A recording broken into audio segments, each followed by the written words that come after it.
देते हैं, जिसके वजह मंडे मन का डे माना मन महादेव जी के पास ही रहे, इसलिए खास आज के दिन बाबा के शिवलिंग के रूप में पूजा करने की प्रथा है संसार में। तो आज मंडे है और आज बाबा विशेष बच्चों को बड़ा कार्य देते हैं, जिसके वजह से ही सारा सूत अच्छा आवाज तो आ रहा होगा जी।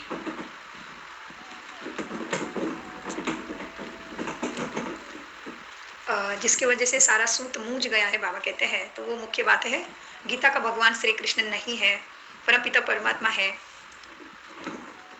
हम सबको बताना है। तो बाबा आज उसी के ऊपर विशेष ध्यान खिंचवाते हैं और बाबा कहते बच्चों, विचार सागर मंथन करके तुम्हें ही मनुष्य को दुबन से निकालना है। और बाबा आज सच्चा वैष्णव बनने के लिए बच्चों को कहते हैं कि तुम्हें सच्चा वैष्णव बनना है।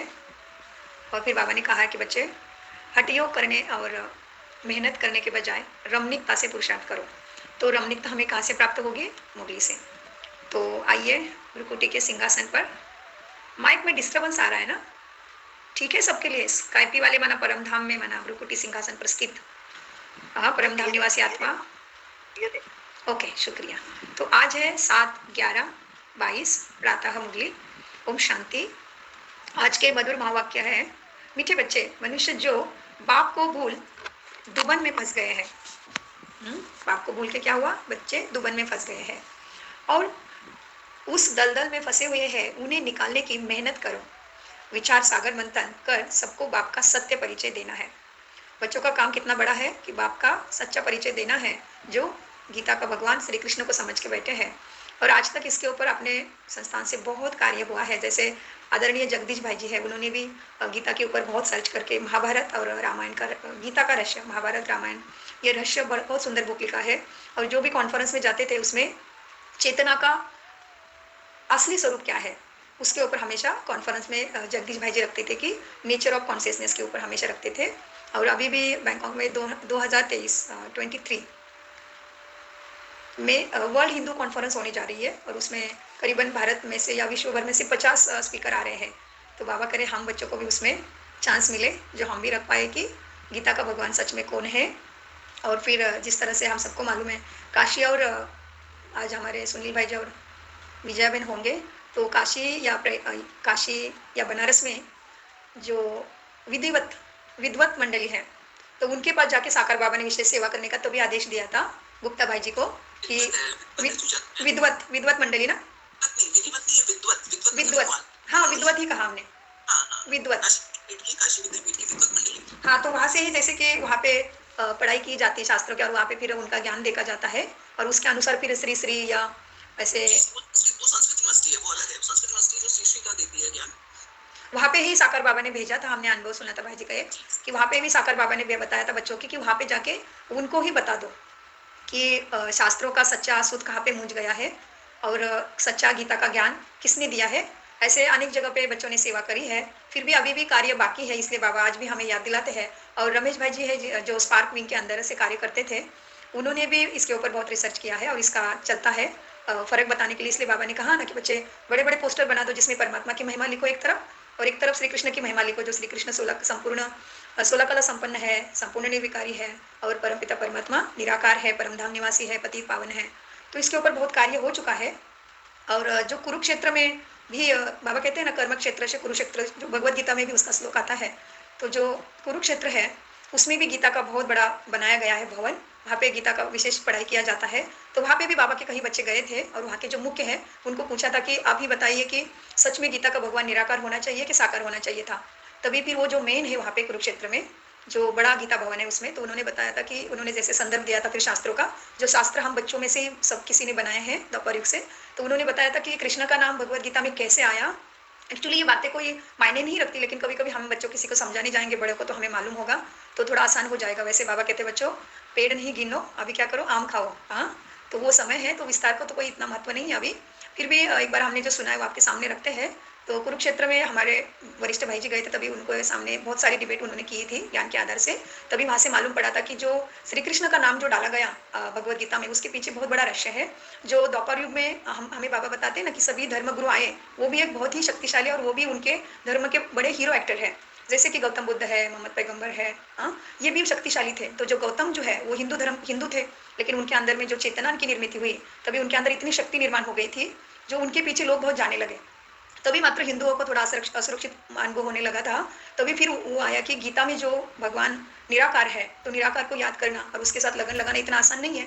तो फिर क्या करें, तो कृष्ण आकर्षक है, कृष्ण का अर्थ ही होता है आकर्षण, वैसे सबको आकर्षित करने वाला तो बाबा है।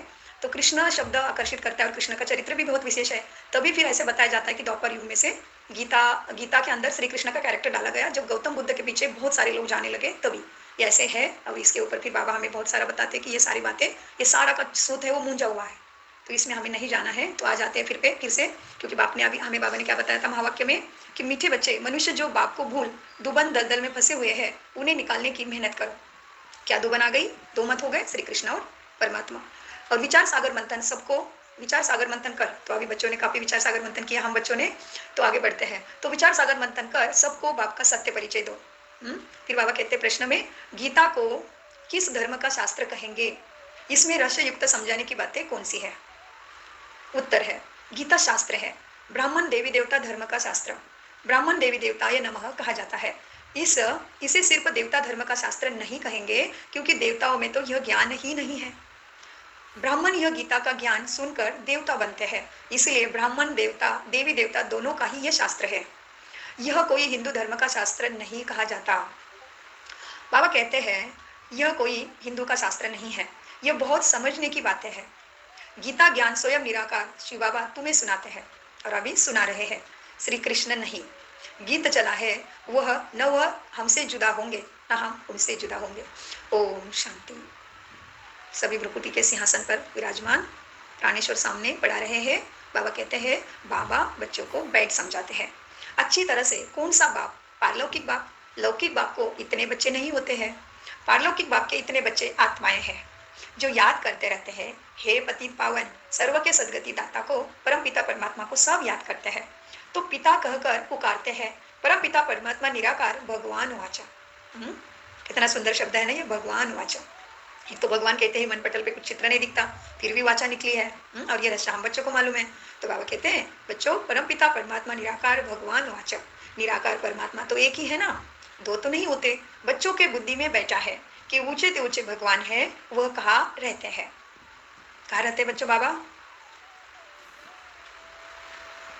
सभी परमधाम में जाके नहीं बैठो, भ्रुकुटी के सिंहासन पर बैठो। हाँ, स्काई मतलब वैसे तो शरीर का स्काई कहाँ है, भ्रुकुटी का सिंहासन, ये शरीर का स्काय है। हाँ, तो बाबा कहते मीठे बच्चों, परम पिता परमात्मा निराकार तो एक ही होता है, दो नहीं। बच्चों के बुद्धि में बैठा है ना कि ऊंचा ते ऊंचा भगवान है, वह कहाँ रहते हैं, जहाँ आत्माएं रहती है। ईश्वर प्रभु भगवान कहने से सुख का वर्षा लेने की बात नहीं आती। बाबा को ईश्वर प्रभु, ईश्वर जिसका नाश नहीं होता, जो नश्वर शरीर को धारण नहीं करता, प्रभु माना जिसके प्रभा है, किरणें है। और बाबा फिर बताते, केवल ईश्वर प्रभु भगवान कहने से सुख का वर्षा लेने की बात नहीं आती। बाप कहने से वर्षा याद आता है, परंतु मनुष्य बाप को ही नहीं जानते। भारतवासी ड्रामानुसार रावण मत पर अपनी ही दुर्गति करते हैं। भारतवासी पहले और फिर सारी दुनिया। भारतवासी ड्रामा अनुसार रावण मत पर अपनी दुर्गति करते हैं। तो पहले ये समझाना है कि ब्रह्मा विष्णु शंकर सूक्ष्म शरीरधारी है और मनुष्य स्थूल शरीरधारी है, परंतु स्थूल व सूक्ष्म शरीरधारी को बाप नहीं कहेंगे। तो बाप कैसा है बच्चों? स्थूल भी नहीं है, सूक्ष्म भी नहीं है, तो कैसा है जी? निराकार अशरीरी जी। बाबा कहते हैं मीठे बच्चों, तो बाप सूक्ष्म शरीरधारी भी स्थूल शरीरधारी भी नहीं है। बाप परमपिता परमात्मा निराकार को कहा जाता है।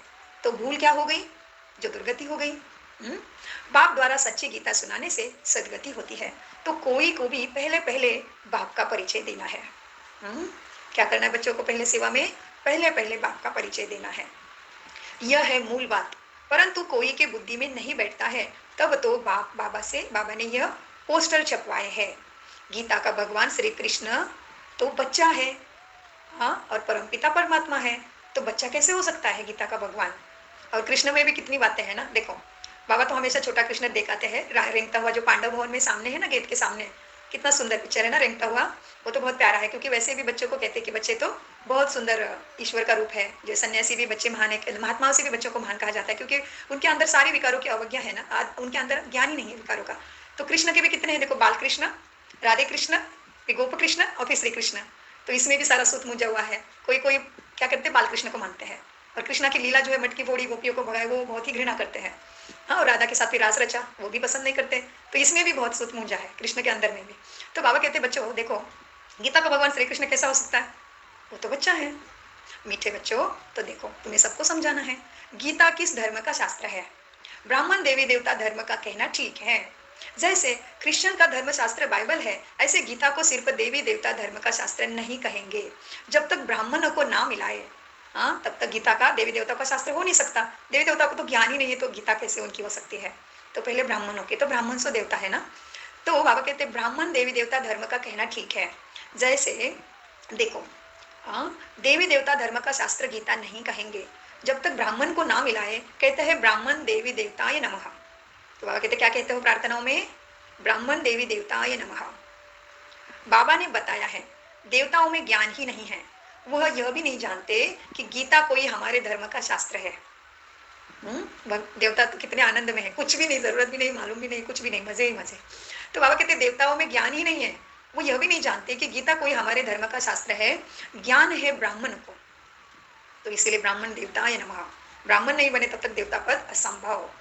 इसीलिए फिर अभी क्या हो गया, द्वापर से ब्राह्मणों को ही ऊंचा दर्जा मिला। हमारे मन में एक प्रश्न रहता था छोटेपन से, क्योंकि जो भी ब्राह्मणों को देखते थे हम, हमारे घर में सत्यनारायण की पूजा करने आते थे।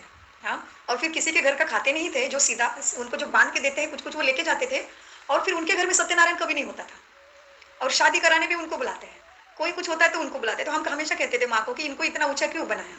हाँ, शादी तो हमारी खर्चा तो हम करते हैं, फिर ये जब तक आके कुछ बोलते नहीं तब तक नहीं कहते शादी हो गई। ऐसे ऐसे प्रश्न थे, तो ज्ञान में आने से सारे प्रश्नों का उत्तर मिला। तो मीठे बाबा बताते बच्चों देखो, अब सिर्फ ब्राह्मण धर्म का भी शास्त्र गीता नहीं, क्योंकि बाप दोनों धर्म की स्थापना करते हैं, इसीलिए दोनों धर्म का शास्त्र गीता कहना ठीक है, माना ब्राह्मण देवताए नमः का गीता है। अच्छा, आगे बाबा कहते हैं बच्चों देखो, अब सिर्फ ब्राह्मण धर्म का भी शास्त्र गीता नहीं कहेंगे, क्योंकि बाप दोनों धर्म की स्थापना करते, वहां तो कह देते हैं हिंदू धर्म का शास्त्र है गीता। अब आर्य फिर कहा, आर्य फिर क्या कहते हैं, आर्य का भी कह देते हैं, और हिंदू का भी गीता है कह देते हैं। आर्य समाज तो दयानंद ने स्थापन किया, वह भल नया धर्म है, परंतु वह कोई देवी देवता धर्म के नहीं है आर्य समाजी। तो बाबा कहते हैं मूल बात है गीता का भगवान कौन। गीता में श्री कृष्ण का नाम डाल दिया तो गीता का खंडन कर दिया, क्योंकि मेरे से बुद्धि योग टूट गया। गीता में देखो बातें कितनी बताई है, और गीता पाठशाला का मान कितना है। वो तो है, संसार में गीता पाठशाला है उनका तो बहुत मान है। हाँ, स्पेशली जाके बहुत गीता को मान देते हैं। और फिर बाबा ने बताया कि गीता पाठशाला का मान तो है, लेकिन उधर तो भगवान को उड़ा दिया है, तो क्या गति हो गई, दुर्गति में आ गए सभी। फिर दूसरा एक है वैष्णवपंथी, फिर है शैवपंथी, कितने सारे पंथ हो गए। फिर उनको मालूम ही नहीं, वैष्णवपंथी माना विष्णु के परिवार के, शैवपंथी माना शिव को मानने वाले। हाँ, फिर भी वैष्णवपंथी तो क्या हुआ, फिर विष्णु को मानने वाले। तो जब तक शिव को नहीं पता चलेगा तब तक विष्णु के परिवार में जा ही नहीं सकते। तो बाबा कहते बच्चों तुम्हें सबको समझाना है। मीठे बच्चों, गीता में श्री कृष्ण का नाम डाल गीता को खंडन कर दिया, क्योंकि मेरे से बुद्धि अब टूट गया। तो देखो अब गीता पाठशाला का बहुत मान है। हाँ, तो अभी देवता और ब्राह्मण धर्म प्रायलोप हो गया। पुजारी लोग कहते हैं ब्राह्मण देवता या देवी देवता या नमः। अब उनको यह मालूम नहीं है कि ब्राह्मण देवता कैसे बने। जैसे कि कहते हैं ना, कभी भी पूजा में आह्वान किया जाता है तो कहते हैं विष्णु देवताय नमः, शंकर देवताय नमः, फिर परमपिता को भी लास्ट में बुलाते हैं, और फिर कहते हैं ब्राह्मण देवी देवताय नमः, और फिर कुछ अंजलि डालते हैं, कुछ आह्वान करते हैं सुपारी के ऊपर। तो बाबा ने आज याद दिलाया कि ब्राह्मण देवी देवता कैसे हो गए। तो मीठे बच्चों को बाबा कहते देखो, अब ये कौन बतावे। बाप कहते हैं मैं ब्रह्मा मुख वंशावली बनाए देवता बनाता हूँ। तो गीता हो गई ना ब्राह्मणों की, तो ब्राह्मण देवी देवता धर्म का ही शास्त्र है गीता। सिर्फ कहे देवता धर्म का, तो लक्ष्मी नारायण में तो ज्ञान ही नहीं है, तो गीता कैसी हो गई उनकी। यह बात समझने की है बच्चों को विचार सागर मंथन द्वारा, और समझेंगे तभी तो समझा पाएंगे। तो बच्चों को यह बात समझने की है, परंतु समझाएंगे कौन, शिव बाबा ही सुनाते हैं। फिर बाबा सारा मुंह हुआ सूत सहज कर देते हैं, तो सहज राजो। बाबा कहते हैं ये बातें समझाते हैं शिव बाबा। शिव बाबा सुनाते हैं कि रुद्र ज्ञान यज्ञ से विनाश ज्वाला प्रज्वलित हुई। कहा रुद्र यज्ञ, कहा श्री कृष्ण। फर्क है ना, इस ज्ञान यज्ञ से, हाँ क्या होगा फिर इस ज्ञान यज्ञ से। इस ज्ञान यज्ञ के बाद फिर सतयुग में कोई मटेरियलिस्टिक यज्ञ रचा नहीं जाता, कोई यज्ञ की आवश्यकता ही नहीं है। अब यज्ञ रचते हैं किस लिए? आफतें मिटाने के लिए। वहां तो कोई आफतें होती ही नहीं है जो ये यज्ञ रचना पड़े। गीता में रुद्र यज्ञ का भी लिखत है। गीता में है, कई अध्यायों में गीता में रुद्र यज्ञ का भी लिखा है। वैसे तो यज्ञ बहुत प्रकार के हैं, आगे आपके सामने रखेंगे। गीता में रुद्र यज्ञ का भी लिखा है और यह भी लिखा है कि भगवान वाच। तो गीता में सच है केवल आटे में नमक जितना, बाकी सब झूठ है। कैसे बाबा, कितना निडरता से कौन बोल सकता है? सर्वशक्तिमान ही बोल सकता है। तो गीता में सच है आटे में नमक मिसल, बाकी सब झूठ है। अब यह विचार सागर मंथन शिव बाबा नहीं करेंगे। तो कौन करेगा विचार सागर मंथन? कौन करेगा बच्चों? शिव बाबा तो नहीं करेंगे, बाबा तो ज्ञान देके साक्षी हो गए। तो बाबा कहते मीठे बच्चों, विचार सागर मंथन बाबा नहीं करेंगे। तो हम बच्चे ही करेंगे अपने विचार सागर मंथन। जी, तभी तो कहते हैं ना कि भाई दैत्यों का और देवों का सागर वो समुद्र मंथन हो गया और फिर क्या हो गई? बहुत मेहनत के बाद देवताएं जीते तो सही, और क्या होगा? लक्ष्मी फिर सागर से निकली रत्नों की थाली लेके। ऐसे कहानियां अलग अलग प्रकार की है ना। तो बाबा कहते बाबा तो विचार सागर मंथन नहीं करेंगे, ब्रह्मा और ब्रह्मा कुमारिया को करना है। ब्रह्मा बाबा भी है उसमें। तो ब्रह्मा और ब्रह्मा कुमार कुमारियों को विचार सागर मंथन करना है। इस समय मनुष्य तो एकदम दुबन में फंसे हुए हैं, सारी बातों में दुविधा ही आ गए, करे ना करे, साकार निराकार, सर्वव्यापी श्री कृष्ण या क्या क्या करे, कितनी सारी दुबन है, हम सबको अनुभव है। तो मीठे बाबा कहते हैं बच्चों क्या है, अब इस समय मनुष्य तो एकदम दुबन में फंसे हुए हैं। दुबन दलदल से निकलने में बड़ी मेहनत लगती है। तब तो बाप को पुकारते हैं। बाप कहते हैं तुमको 5 विकार रूपी रावण पर ही जीत पानी है। फिर सतयुग में तुम जीव आत्माएं सुख में होते हो। जो भी सत्संग है वह तुम्हें जाकर, अच्छा बाबा ने फिर से दिया सेवा का आदेश, एकदम एक्यूरेट दिया कि जहां भी सत्संग चलता है जाओ, तुम जाके क्या करो, पूछो। हमारा तो एक हमारा एक शास्त्र विभाग भी है मधुबन में, वो सच में जाके सब तरफ यही सेवा करते हैं बाबा के बच्चे, जिसमें निर्वेर भाई जी भी बहुत बड़े कॉन्फ्रेंस में जाते हैं, उनकी टीम है और अच्छी डिबेट चलती है और बहुत सारी आत्माएं उसमें से निकलती है। जैसे कि बाबा के, कभी बाबा का फोटो देख के, कभी किसी को ब्रह्मा देख के, या किसी को झाड़ का चित्र देख के, या गोले का चित्र देख के, या कभी किसी आत्मा के, हमारे जो दिग्गज है बाबा के बच्चे महावीर है, उनकी दृष्टि से भी बच्चे निकलते हैं। कभी हमारे कपड़े से निकलते हैं, कपड़े वस्त्र पे प्रभावित होती है आत्मा। कभी हमारा बैच देख के, जो बैच है ना बाबा ने दिया, उससे भी आत्मा निकलती है, और कभी कभी टोली खा के भी आत्मा निकलती है। तो देखो बच्चे कैसे कैसे निकलेंगे। तो हमें सब तरफ की सेवा का बहुत विशेष महत्व है।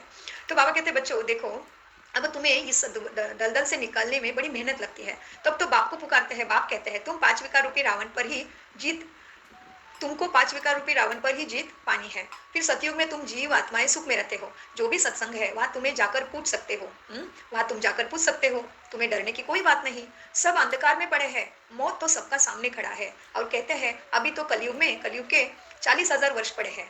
अब इसको क्या कहते हैं? घोर अंधियारा। उनके बातों से ही पता चलते कि कितने अंधियारे में है। तो बाबा कहते हैं कि 40,000 वर्ष का कलयुग पड़ा है, इसको कहते हैं घोर अंधियारा। कुंभकर्ण के नींद में सोए पड़े हैं। कहते हैं भक्ति का फल देने भगवान आता है। हाँ, भगवान आता ही भी कहते हैं, फिर आया है तो अभी सुनने को तैयार नहीं। तो बाबा कहते भी है भक्ति का फल देने भगवान आता है, सदगति भी भगवान देता है। तो सदगति देता है मतलब अभी दुर्गति में है, ये तो कितना क्लियर है। तो बच्चों को समझाते टाइम क्यों डरना है? बाबा कहते हैं तो दुर्गति में है ना। जैसे कि एक आसान सा है, रोज के लिए डेली जीवन के लिए आसपास में कोई ना कोई शरीर छोड़ता ही है, तो सब कहते हैं कि हे भगवान आत्मा को शांति दे। तो सहज है कि आत्मा जीवन में थी तो अशांति में थी।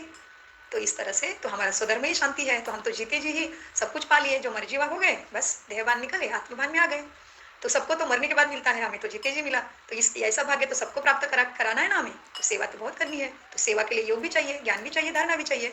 तो बाबा कहते हैं मीठे बच्चों देखो, कहते हैं अब गीता में दुर्गति में है ना, तभी तो कहते सदगति देने वाला आजा। गीता में अगर शिव परमपिता का नाम होता ना तो उसको सब मानते। फिर तो बरोबर निराकार ने राजयोग सिखाया था। युद्ध के मैदान की कोई बात नहीं है। युद्ध के मैदान में इतना बड़ा ज्ञान कैसे देंगे? सोचने वाली बात है। अभी ये देखो, ये मुरली सुनते टाइम अगर ये माइक ज्यादा कर करेगा तो सुनाई नहीं देगा। सिंपल सा है, निमित्त आत्मा बैठ के बाबा की बातें बस वो आपके पास पहुंचा रही है, हमें खुद की भी पढ़ाई हो रही है, इसमें भी नहीं होता। और भगवान बड़ा ज्ञान सुना और उसमें युद्ध के मैदान में कैसे हो सकता है? हाँ, जितनी बड़ी हस्ती उतनी बड़ी व्यवस्था भी तो होती है, साधारण रीत्या भी देखते लौकिक में। तो बाबा कहते ये बातें कैसी है? युद्ध के मैदान में कैसे ज्ञान दिया जाएगा? इतना बड़ा ज्ञान ऊपर से बाबा सिखाते हैं। राजयोग कैसे सिखाएंगे युद्ध के मैदान में? हाँ, फिर मुख्य धर्म 4 है, धर्मशास्त्र भी 4 है। अभी तो अनेक शास्त्र हो गए, और धर्म भी अनेक हो गए, अनेक चित्र है। अब बच्चों के बुद्धि में बैठा है कि ऊंचे ते ऊंचा है शिव बाबा। बैठ गया ना अच्छे से, बुद्धि में बैठेगा तो बहुत अच्छे से संकल्प में, दृष्टि में, कृति में भी बैठ जाएगा। तो बाबा इसलिए बैठा है क्या कहते हैं। बाबा कहते बच्चों के बुद्धि में बैठा है, ऊंचा ते ऊंचे शिव बाबा, फिर नीचे आओ तो ब्रह्मा विष्णु शंकर, फिर साकार में लक्ष्मी नारायण, फिर उनकी डायनेस्टी संगम पर ब्रह्मा ब्रह्मा सरस्वती बस। रुद्र यज्ञ जब रचते हैं तो शिव शिव का लिंग बनाए पूजा कर फिर डुबा भी देते हैं। देवियों का भी पूजा करते फिर उनको भी डुबा देते। तो गुड़िए गुड्डियों का पूजा हो गई ना, क्योंकि उनका ऑक्यूपेशन कोई नहीं जानते। उनकी महिमा है पतित पावन। तो कैसे पाप आत्माओं को पावन बनाएंगे। अभी तो तुमको जाग कर सबको जगाना है, अर्थात बाप का परिचय सबको देना है। बाप को जानते नहीं, सिर्फ पैसा कमाते कथा सुनाते रहते हैं। ये तो है, भगवान के नाम पे बिजनेस तो बहुत बड़ा हो गया, इसलिए बहुत सारे फिर कर्मों के हिसाब किताब भी आ रहे हैं, बहुत ही सारे पाप दिखाई देते हैं और कितनी सारी मनुष्य के पीछे दुख आ गया, क्योंकि भगवान के नाम पे ही दुकान खोल के बैठ गए। बाबा कहते हैं सिर्फ पैसे कमाते हैं, कथा सुनाते हैं, इसमें क्या हुआ। तुम विद्युत मंडली में भी जाकर समझाओ, इस लड़ाई में मरना तो सबको जरूर है। इस रुद्र ज्ञान यज्ञ से विनाश ज्वाला प्रज्वलित होती जाती है। लिखते भी रहते हैं कि हमने इतने बड़े बड़े बॉम्ब्स बनाए हैं, तो कल्प पहले भी इनसे विनाश हुआ था। ये सब बॉम्ब्स कोई कल्प पहले इन्होंने समुद्र में नहीं डाले थे, तो अभी भी विनाश होना है। कहते हैं विनाश काले विपरीत बुद्धि। कौन कौन है विपरीत बुद्धि। कौरव और यादव। अभी तो प्रजा का प्रजा पर राज्य है, तो यह पोस्टर लाखों की अंदाज में छपवाओ, और फिर सभी भाषा में होने चाहिए पोस्टर्स। अंग्रेजी में तो जरूर छपवाना चाहिए। जहां जहां गीता पाठशाला हो वहां भी बांटते जाओ। तो एक तो हो गई लौकिक की पाठशालाएं, और एक तो हो गई अलौकिक पाठशाला जो हम बच्चे निमित्त मात्र चलाते हैं। तो वहां पे भी एक आधे छोटा सा सूक्ष्म मिला इशारा कि जहाँ बाबा की भी पाठशाला चल रही है, सच्ची गीता ज्ञान पाठशाला, वहां पे भी पर्चे बंटवाएंगे अभी, और वैसे लौकिक पाठशालाओं में भी जाके बंटवाने हैं। तो जहाँ जहाँ गीता पाठशालाएं हो वहां भी बांटते जाओ। पोस्टर पर एड्रेस भी लिखी हुई हो। अच्छा, मतलब हमारी पाठशालाओं की बात हो रही है। जहाँ जहाँ बाबा की पाठशाला है वहाँ पे आसपास में सब तरफ, जैसे कि जैसे हम एसवी सिटी में रहते हैं तो वहाँ पे तो 250 इंडियन फैमिलीज हैं। हाँ, तो इस तरह से। तो बाबा कहते हैं फिर क्या करो, जहाँ जहाँ गीता पाठशाला हो वहाँ पर्चे बांटवाओ, और फिर पोस्टर पर एड्रेस भी लिखा हुआ हो। बाबा डायरेक्शन भी देते हैं, करना तो बच्चों को है। हाँ, डायरेक्शन देना बाप का काम, करना बच्चों का काम। लिखा हुआ है ना शिव बाबा, तो शिव बाबा भी बाप, ब्रह्मा भी बाप, परंतु बच्चों को वर्षा शिव बाबा से मिलना है, ना कि ब्रह्मा से। ब्रह्मा को भी उनसे ही वर्षा मिलता है। बाबा ने बहुत समझाया है कि गीता मैगजीन में भी पहले पहले बाप का यथार्थ परिचय लिखो, तो जो ब्राह्मण बनने वाले होंगे उनको झट से तीर लग जाएगा। नहीं तो लिया और फेंक देंगे। नहीं तो क्या करेंगे, हमारे पैम्पलेट्स या पोस्टर्स लिया और फेंक दिया। जैसे कोई बंदर को किताब दो तो एकदम फेंक देगा, समझेगा कुछ भी नहीं। तब वो बाप कहते हैं यह ज्ञान मेरे भक्तों को और गीता पाठियों को देना। श्रीमद की पठन करते, श्रीमद भगवद गीता के श्लोक का पठन करते उनको भी दे दो, बाबा कहते हैं। फिर अब बाबा ने बंदर कहा है ना हमें, वो तो है ही, इसलिए वो तो फिर रामायण में लिखा कि राम ने पुल बंधवाया बंदरों से। तो बंदर माना विकारों में गई हुई आत्मा, मीठे बच्चों को बाबा कहते हैं। अब बाप कहते हैं यह है नरक। यहाँ भी जो भी बच्चे आदि पैदा होते हैं एक दो को दुख देते रहते हैं, एक दो को काटते ही रहते हैं। बाकी जो गरुड़ पुराण में विषय वेतरणी नदी दिखाई है वह तो है ही नहीं, यह दुनिया तो नरक है। तो बच्चे जानते हैं आज नरकवासी फिर संगमवासी बनते हैं। तो संगमवासी कौन बने भाई, हम बने हैं। तो किसी ने पूछा कहाँ रहते हो, तो सीधा बोल देना भाई संगम में रहते हैं, कोई नरक में कोई कलयुग में वगैरह नहीं, संगम में रहते हैं हम। तो थोड़ा कवंडर खाएंगे, हाँ इनका संगम युग कहाँ है, वो तो समझते हैं त्रिवेणी संगम, हाँ नदियों का संगम, फिर क्या क्या संगम दिया हुआ है।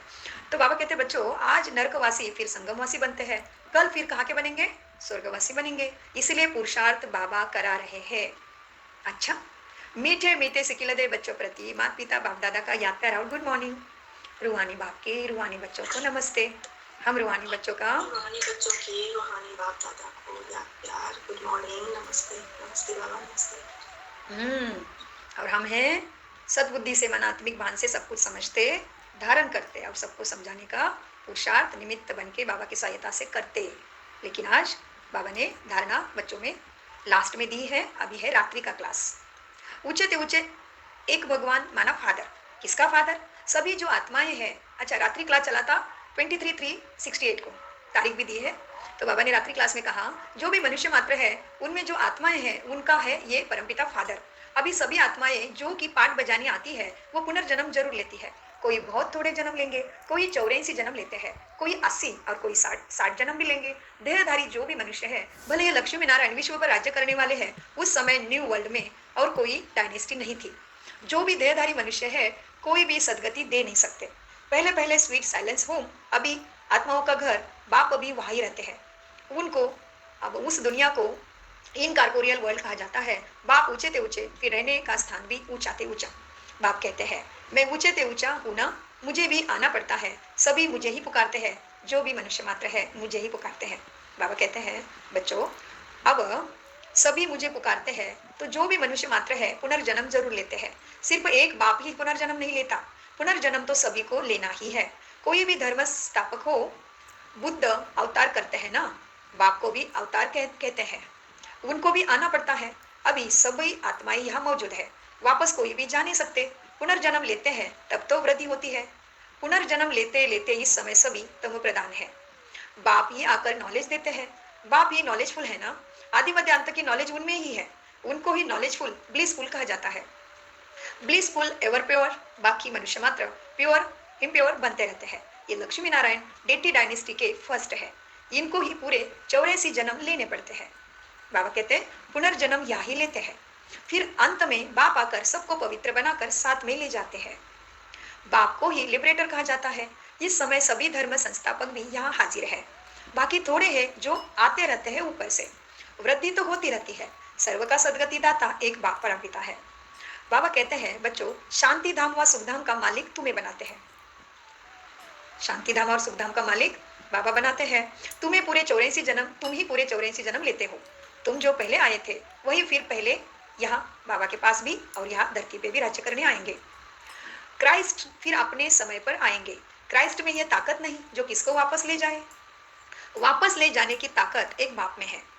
इस समय है रावण का राज्य, आसुरी राज्य। 84 जन्म में, हाँ 84 जन्म में विकार पूरे प्रवेश कर लेते हैं। 84 जन्म तक पहुंचे तो विकार पूरी तरह से सबके अंदर प्रवेश हो गए, क्योंकि दोपहर में तो थोड़े होंगे। तो बाबा कहते हैं मीठे बच्चे, बाप कहते हैं तुम डेटी दुनिया के मालिक थे, फिर रावण राज्य में तुम विकारी बने हो। पुनर्जन्म सभी को जरूर लेना पड़ता है। धर्म स्थापन कर वापस चले जाए यह तो हो नहीं सकता, उनको पालना जरूर करनी पड़े अपने धर्म की। तो यही है वह सभी धर्म स्थापकों की आत्मा। बाबा कहते हैं धर्म स्थापन कर वापस कोई नहीं जा सकता, उनको पालना करनी है। इसलिए गाया जाता है ब्रह्मा द्वारा नई सृष्टि की स्थापना, पुरानी दुनिया का विनाश। नई दुनिया में एक ही धर्म, एक ही डेटी डायनेस्टी थी, अब वह है नहीं, सिर्फ तुम्हारे चित्र है। और सभी धर्म मौजूद है सिवा एक गॉड फादर के। जो भी देहधारी है पुनर्जन्म जरूर लेते हैं। भारत है अविनाशी खंड, यह कब विनाश नहीं होता। तो बाकी खंड कहा जाएंगे पानी के नीचे, स्पेशली बैंकॉक में रहने वाले ज्यादा ही नीचे है पानी के ज्यादा पास है ऊंचाई के। जैसे बाबा कहते हैं बॉम्बे तो गया कि गया, तो बॉम्बे को भी ऐसा ही है, वो समुद्र के लेवल को देखा जाए तो ज्यादा पास है, बैंकॉक भी ज्यादा पास है पानी के। तो मीठे बच्चों को बाबा कहते हैं हाँ, तो तीव्र पुरुषार्थ करना है, बाकी कोई मन में नहीं रखे, केवल पुरुषार्थ की बात है और अपने श्वासों की बात है, बाकी जो होना है समय पे होगा। तो बाबा कहते हैं बच्चों क्या है, अब अविनाशी खंड भारत है। जब इनका राज्य था तो और कोई खंड है नहीं था, सिर्फ इनका ही राज्य था, सूर्यवंशी चंद्रवंशी बस, और कोई नहीं थे यहाँ। नई दुनिया को स्वर्ग डेटी वर्ल्ड कहा जाता है, इनकॉर्पोरियल वर्ल्ड को स्वर्ग नहीं कहा जाता, वह है स्वीट साइलेंस होम। तो ऐसे दिन में थोड़ा थोड़ा स्वीट साइलेंस का अनुभव कर रहे हैं ना सभी, करना है। बहुत चार्जिंग होती है स्वीट साइलेंस में, एकदम बहुत गहरी साइलेंस का अनुभव करना है। बाबा कहते हैं बच्चे देखो, वह है स्वीट साइलेंस होम, निर्वाण धाम। आत्मा को ज्ञान सिवाय परम पिता परमात्मा के और कोई दे नहीं सकता। आत्मा बहुत छोटी बिंदी है, सभी आत्माओं का फादर है सुप्रीम सोल, उनको सुप्रीम फादर कहा जाता है। उनको सुप्रीम फादर कहा जाता है। इधर तो गॉड फादर कहते हैं, फिर गॉड फादर कह के यीशु को देखते हैं। कहा तो मुख से बराबर है, लेकिन फिर बुद्धि में सही नहीं है तो प्राप्ति नहीं है। तो इस तरह से बाबा कहते हैं ना अनेक मुरलियों में, बच्चे सुनना समझना सुनाना, इससे प्राप्ति नहीं है। सुनना समझना धारणा करना, कल की मुरली में ये भी बात थी। तो मीठे बच्चों को बाबा कहते हैं बच्चों देखो, अब आत्मा को ज्ञान सिवाय परमात्मा के कोई दे नहीं सकता। आत्मा बहुत छोटी बिंदी है, सभी आत्मा का फादर है सुप्रीम सोल, उनको सुप्रीम फादर कहा जाता है। वह कभी भी पुनर्जन्म नहीं लेता। इस समय नाटक की पिछाड़ी है, यह सारी दुनिया स्टेज है, इसमें खेल चल रहा है।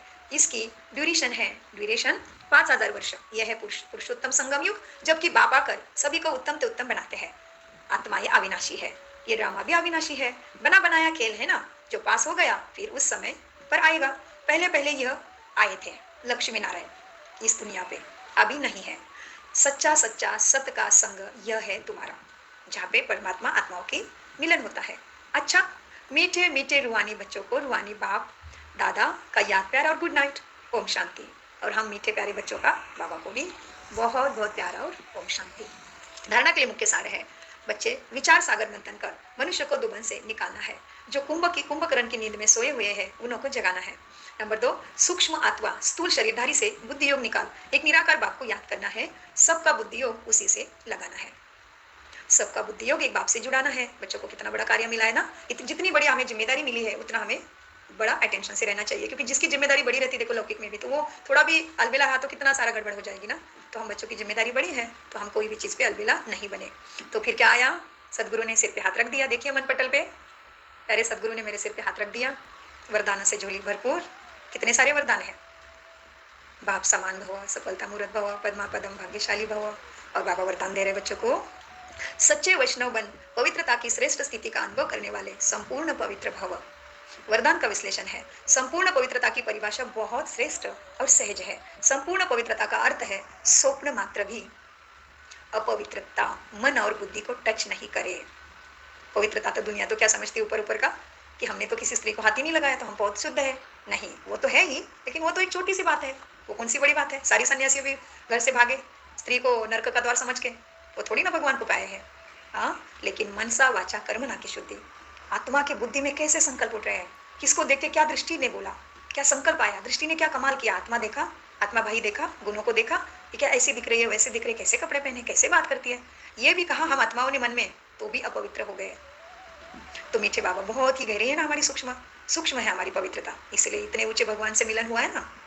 तो बाबा विश्लेषण में बता रहे थे, बच्चों संपूर्ण पवित्रता की परिभाषा बहुत श्रेष्ठ और सहज है। संपूर्ण पवित्रता का अर्थ है स्वप्न मात्र भी अपवित्रता मन और बुद्धि को टच ना करे। इसी को कहा जाता है सच्चे वैष्णव।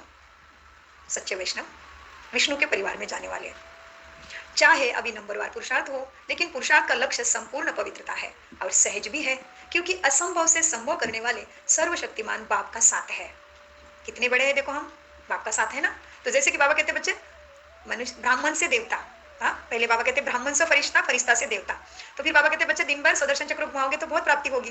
तो एक छोटा सा अभी जैसे विष्णु का याद दिलाया बाबा ने, तो देखो समझ लो कि ऐसे हम बैठे अभी साकार शरीर में, तो देखिए 5 फुट पे हमारा लाइट के शरीर है फरिश्ते का, और उसके 5 फुट के अंतर पे फिर विष्णु खड़े हैं। तो सोचिए, मैं आत्मा इस शरीर से निकली, वो लाइट के शरीर में प्रवेश किया, लाइट का शरीर धारण किया, वहां से आत्मा उड़ी विष्णु के शरीर में प्रवेश किया।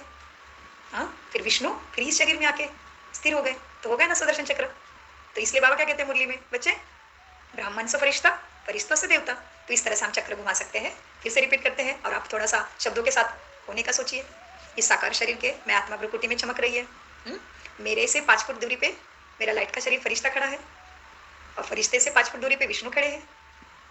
और फिर यहाँ से मैं चमकती हुई आत्मा निकली, लाइट के शरीर में प्रवेश किया, फरिश्ता का लाइट का शरीर, फिर वही लाइट का शरीर उड़ के विष्णु के अंदर प्रवेश किया, और फिर विष्णु फिर इस शरीर में आ गए। तो इस तरह से हो गया ना पूरे चक्र का आदि मध्य अंत। तो मीठे बच्चों को बाबा कहते, बच्चों क्या है, तुम्हारे साथ बाप है ना। तो आसान है स्लोगन, धीरे से ऐसे बुद्धि को गोली मारो, महावाक्य की जो बोली ना कभी। स्लोगन, सहज योगी वह है जो हट व मेहनत करने के बजाय रमणीकता से पुरुषार्थ करे। सहज योगी वह है जो हट व मेहनत करने के बजाय रमणीकता से पुरुषार्थ करे। ओम शांति। मीठे प्यारे बाप दादा का अनगणित पदम गुना शुक्रिया शुक्रिया शुक्रिया शुक्रिया फरिश्तों।